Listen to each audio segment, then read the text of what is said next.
Chapter 10, The Perfect Day. He heard his dad start the pickup. Even though there was no job to go to, he left every morning early to look. Sometimes he just hung around all day at the unemployment office. On lucky days, he got picked up to unload furniture or do cleaning. Jess was awake. He might as well get up. He could milk and feed Miss Bessie and get that over with. He pulled on a t-shirt and overalls over the underwear he slept in. "Where are you going?" "Go back to sleep, Maybelle." "I can't. The rain makes too much noise." "Well, get up then." "Why are you so mean to me?" "Will you shut up, Maybelle? You'll have everyone in the whole house woke up with that big mouth of yours." Joyce Ann would have screamed, but Maybelle made a face. "Oh, come on. I'm just going to milk Miss Bessie. Then maybe we can watch cartoons if we keep the sound real low." Maybelle was as scrawny as Brenda fat. She stood a moment in the middle of the floor in her underwear, her skin white and goosebumpy. Her eyes were still drooped from sleep, and her pale brown hair stuck up all over the place like a squirrel's nest on a winter branch. "That's got to be the world's ugliest kid," he thought, looking her over with genuine affection. She threw her jeans into his face. "I'm gonna tell Mama." He threw the jeans back at her. "Tell Mama what?" "How you just stand there staring at me when I ain't got my clothes on." Lord, she thought he was enjoying it. "Yeah, well," he said, heading for the door so she wouldn't throw anything else at him. "Pretty girl like you, can't hardly help myself."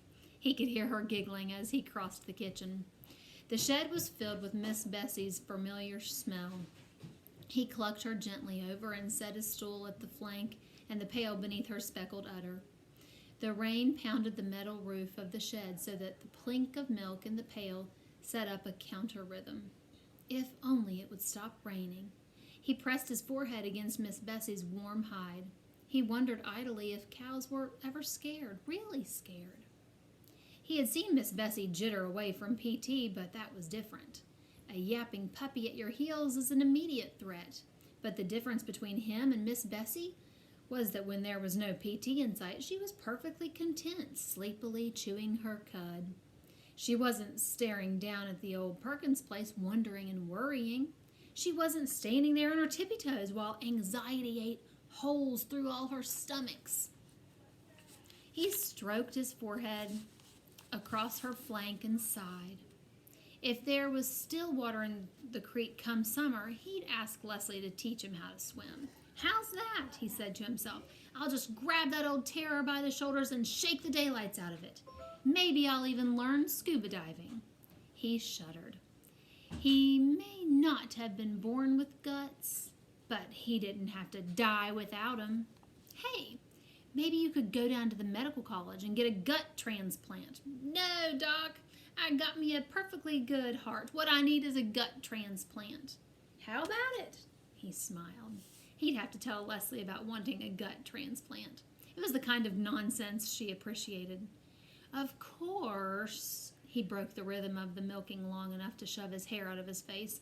"Of course, what I really need is a brain transplant. I know Leslie. I know she's not going to bite my head off or make fun of me if I say I don't want to go across till the creek's down. All I got to do is say, 'Leslie, I don't want to go there today.' Just like that. Easy as pie. 'Leslie, I don't want to go over there today.' How come?" "How come? Because, because. I called you 3 times already." Maybelle was imitating Ellie's prissiest manner. "Called me for what?" "Some lady wants you on the telephone. I had to get dressed to come get you." He never got telephone calls.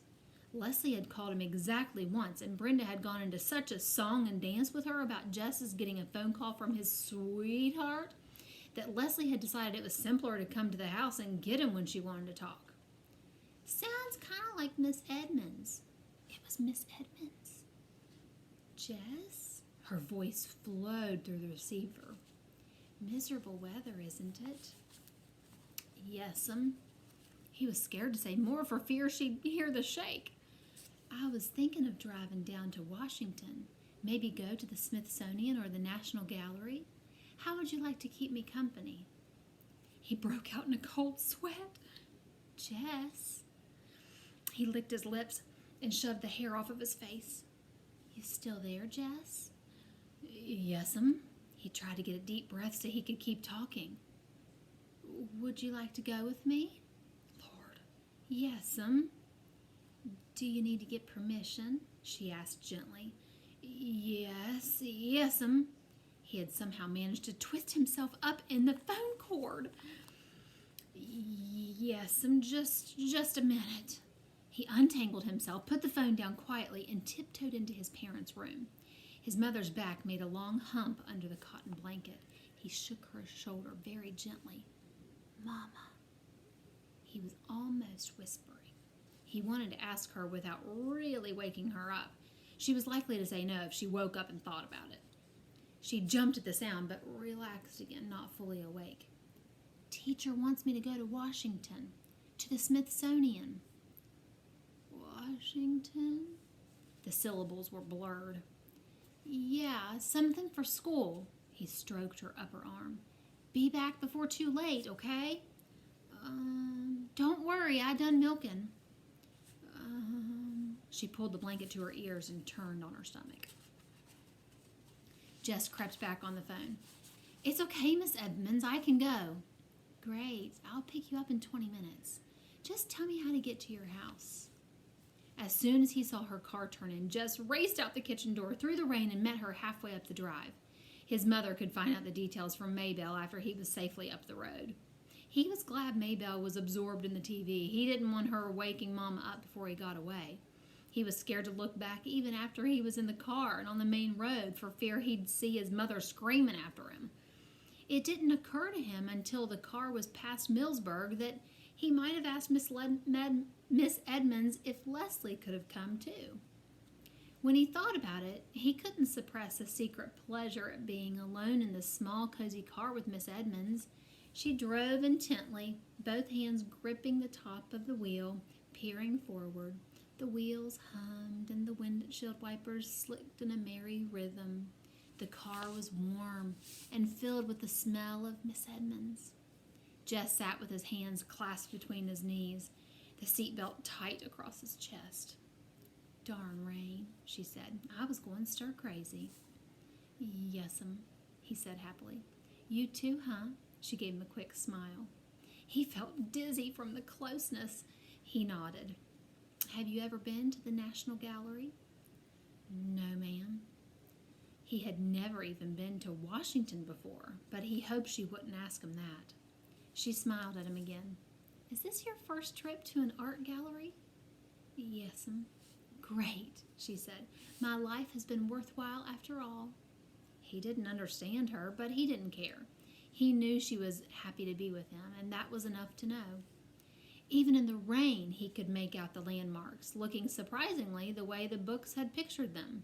The Lee Mansion high on the hill, the bridge, and twice around the circle so he could get a good look at Abraham Lincoln looking out across the city, the White House and the monument, and at the other end, the Capitol.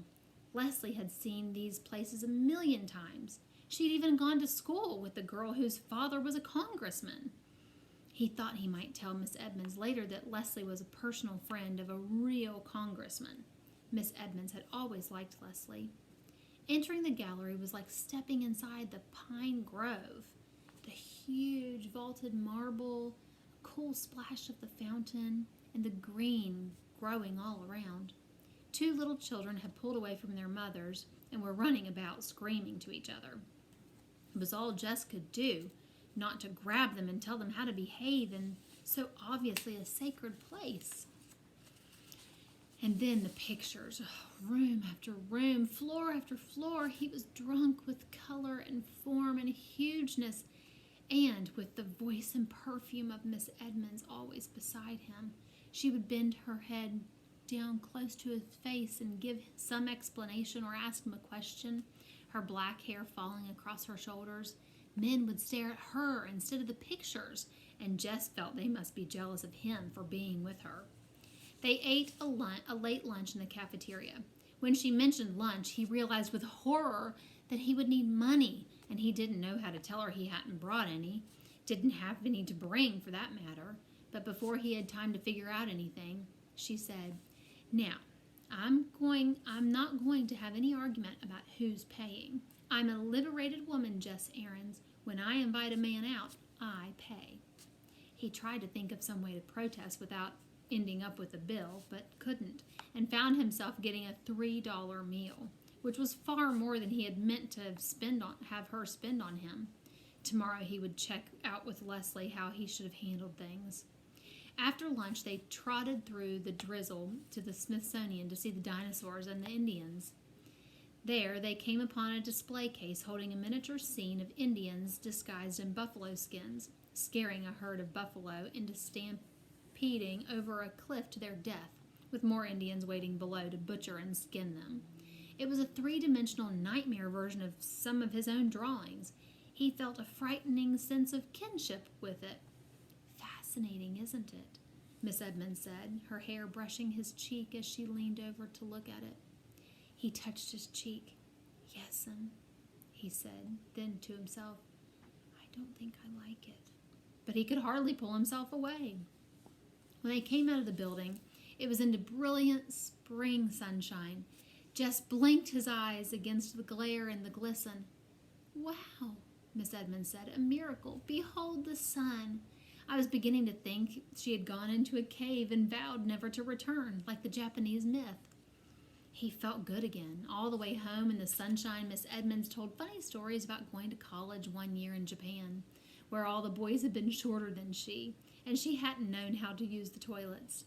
He relaxed. He had so much to tell Leslie and ask her. It didn't matter how angry his mother was. She'd get over it, and it was worth it. This one perfect day of his life was worth anything he had to pay. "One dip in the road before the old Perkins place," he said. "Just let me out of the road, Miss Edmonds. Don't try to turn in. You might get stuck in the mud." "Okay, Jess," she said. She pulled over at his road. "Thank you for a beautiful day." The western sun danced on the windshield, dazzling his eyes. He turned and looked Miss Edmonds full in the face. "No, ma'am." His voice sounded squeaky and strange. He cleared his throat. "No, ma'am, thank you." "Well," he hated to leave without being able to really thank her, but the words were not coming out for him. Later, of course, they would, when he was lying in bed or sitting in the castle. "Well," he opened the door and got out. "See you next Friday." She nodded, smiling. "See you." He watched the car go out of sight and then turned and ran with all his might to the house, the joy jiggling inside of him so hard that he wouldn't have been surprised if his feet just taken off from the ground the way they sometimes did in dreams and floated right over the roof. He was all the way into the kitchen before he realized that something was wrong. His dad's pickup had been outside the door, but he hadn't taken it in until he came into the room and found them all sitting there. His parents and the little girls at the kitchen table and Ellie and Brenda on the couch. No eating. There was no food on the table. No watching TV. It wasn't even turned on. He stood unmoving for a second while they stared at him. Suddenly his mother let out a great shuddering sob. "Oh my God! Oh my God!" She said it over and over, her head down on her knees. His father moved to put his arm around her awkwardly, but he didn't take his eyes off Jess. "I told you he'd just gone off somewhere," Maybelle said quietly and stubbornly, as though she had repeated it often and no one had believed her. He squinted his eyes as though trying to peer down a dark drain pipe. He didn't even know what question to ask them. "What?" he tried to begin. Brenda's pouting voice broke in. "Your girlfriend's dead, and Mama thought you was dead too."